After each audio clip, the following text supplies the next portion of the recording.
నా పర్యటనలో భాగంగా మేము అప్లికేషన్ పెట్టినప్పుడు అప్లికేషన్లో స్పష్టంగా, ఎందుకంటే ఇది అఫీషియల్ కరెస్పాండెన్స్ కాబట్టి డిస్క్లోజ్ చేయొద్దు అనుకున్నా, కానీ ఈరోజు వివరాలు ఇవ్వలేదు, అందులో అసంపూర్ణమైన వివరాలు ఉన్నాయి, ముఖ్యమంత్రి గారి పర్యటన దాపరికం ఉంది అనే రకంగా ఈరోజు వాళ్ళు మాట్లాడడం జరిగింది. ఇది మినిస్ట్రీ ఆఫ్ ఎక్స్టర్నల్ అఫైర్స్కి సంబంధించిన మా అప్లికేషన్, సీఎంఓ కార్యాలయం పెట్టిన విజ్ఞప్తి.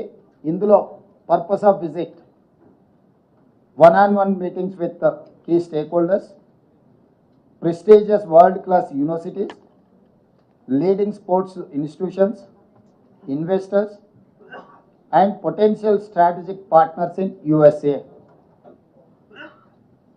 ఇందులో స్పష్టంగా విద్యకు సంబంధించి, క్రీడలకు సంబంధించి, తెలంగాణ రాష్ట్రంలో పెట్టుబడులకు సంబంధించిన పర్పస్ ఆఫ్ విజిట్ని ఈరోజు మేము తీసుకొని ముందుకు వెళ్తున్నామని స్పష్టంగా కేంద్ర ప్రభుత్వానికి అప్లికేషన్ పెట్టడం జరిగింది.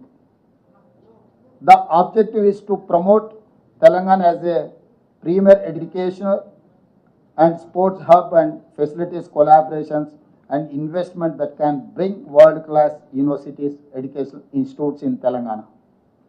స్పష్టంగా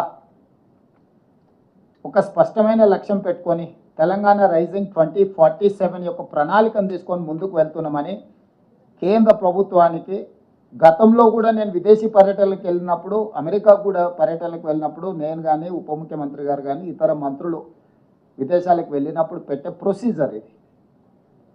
క్రిస్టల్ క్లియర్గా వివరాలు అందించడం జరిగింది. వాళ్ళు ఏమన్నారు, ministry of external affairs has examined the proposal, clearance from political angle is decline. Last టైంలో సింపుల్గా రిప్లై చేశారు, ministry of external affairs has examined the proposal, clearance from political angle is decline. ఇది వాళ్ళ రిప్లై. సో రాజకీయ పరమైన నిర్ణయాలతో మేము మీ పర్యటనను తిరస్కరిస్తున్నామని చెప్పారు. What is the political reason?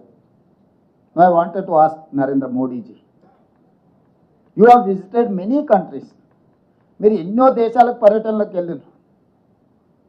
మీరు కాదు, మీకు సంబంధించిన రాష్ట్రం నుంచి గుజరాత్ ముఖ్యమంత్రి భూపేంద్ర పటేల్ ఆగస్టు 17 నుంచి 24 వరకు ఈ నెలలోనే యుఎస్, కెనడాలో 8 రోజుల విదేశీ పర్యటనలకు వెళ్ళాడు. దేనికోసమో వైబ్రెంట్ గుజరాత్ 2047 అనే పాలసీ డాక్యుమెంట్ను ప్రమోట్ చేయడానికి, రోడ్ షోలు చేయడానికి గుజరాత్ ముఖ్యమంత్రికి మీరు అనుమతి ఇచ్చారు. నరేంద్ర మోడీ గారి స్వరాష్ట్రమైన గుజరాత్ ముఖ్యమంత్రికి వైబ్రెంట్ గుజరాత్ 2047 పెట్టుబడులను ఆకర్షించడానికి మీరు అనుమతిస్తారు. అతను కెనడా, అమెరికా లాంటి దేశాలలో పర్యటిస్తాడు, పెట్టుబడులు పెట్టే వాళ్ళతో కలుస్తాడు, మాట్లాడతాడు, గుజరాత్లో పెట్టుబడులు పెట్టమని ఆహ్వానిస్తాడు. అదే తెలంగాణలో తెలంగాణ రైజింగ్ 2047 పాలసీలో భాగంగా ఎడ్యుకేషన్, స్పోర్ట్స్ అండ్ ఇన్వెస్ట్మెంట్స్, వీటి కోసం తెలంగాణ ముఖ్యమంత్రి పర్యటన చేస్తా అంటే అమెరికా పర్యటనను తిరస్కరిస్తారు. నేను ఒక ప్రశ్న సూటిగా కేంద్ర ప్రభుత్వాన్ని అడగదలుచుకున్నాను. నిజంగా నా విదేశీ పర్యటనలో విషయం లేదు, లేకపోతే విషయాలు మీకు అందించలేదంటే ఇంగ్లాండ్కి అనుమతి ఎందుకు ఇచ్చిండ్రు, అమెరికాకు అనుమతి ఎందుకు తిరస్కరించిండ్రు? ఇంగ్లాండ్, అమెరికాకు రెండింటికి ఒకే విధానాలతోని, ఒకే అంశాలను తీసుకొని నేను విదేశీ పర్యటన చేసిన. ఇంగ్లాండ్లో నేను ఆక్స్ఫర్డ్ యూనివర్సిటీ వెళ్ళడం జరిగింది. ఆక్స్ఫర్డ్ యూనివర్సిటీ హైదరాబాద్కు టీంను పంపించి ఇక్కడ